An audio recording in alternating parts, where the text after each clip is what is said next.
امروز اومدیم با یه ویدیو خفن دیگه. امروز اومدیم چیکار کنیم؟ یه جور کنکورد سیار درست کنیم. چجوری؟ یه شلنگ بگیریم از اینجا، از جای شم ببریم اونجا. کمپرس موتور باعث بشه که لاستیک باد بشه. بریم ببینیم میشه یا نمیشه. با ما همراه باشیم. خب این شمو ما از اینجا شروع میکنیم بپریدن.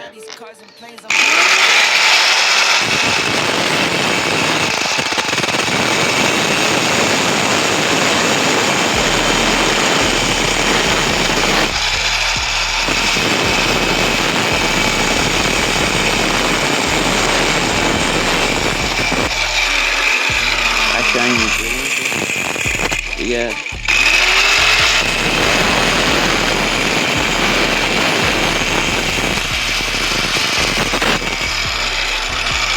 این بالا کنیم، این روی اینم میکنیم.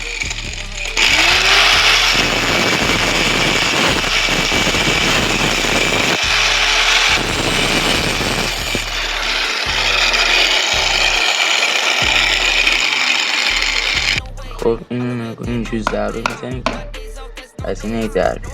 با این نشد یه پیشگوشی میذاریم، انقدر باید ضربه بزنیم که این کلا از این جدا بشه.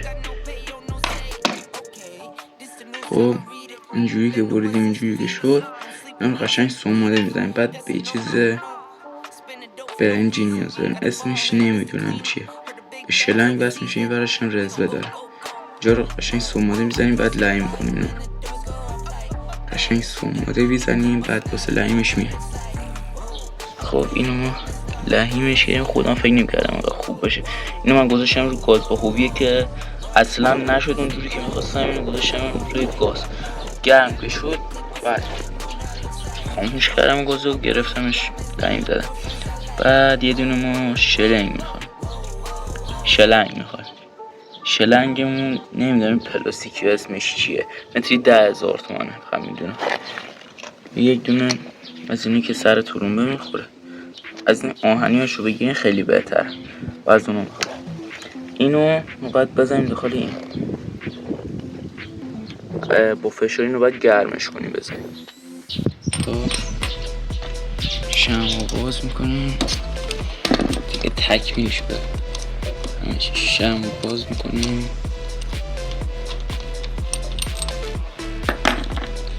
اینو جاش میمونه. خب یه آزمایشی بریم روی این تست کنیم جواب میده. این میزنیم و شروع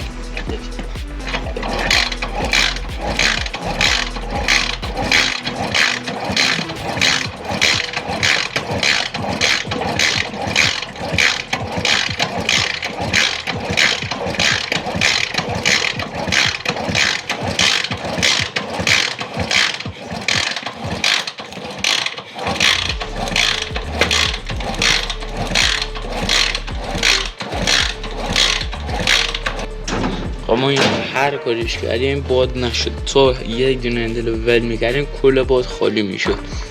اگه نظری پیشنهادی دارین توی کامنت ها بنویسید. بعد من اومدم چیکار کردم، همین سر شلنگو بس کردم به یک دونه موتور یخچال. اینجوری خیلی خوب جواب میده، خوبم کار میکنه. این تو واسه شورشم خیلی خوب کار میکنه، خیلی خوب. اگه شما فهمیدین ایراد از چیه توی کامنت ها بنویسید.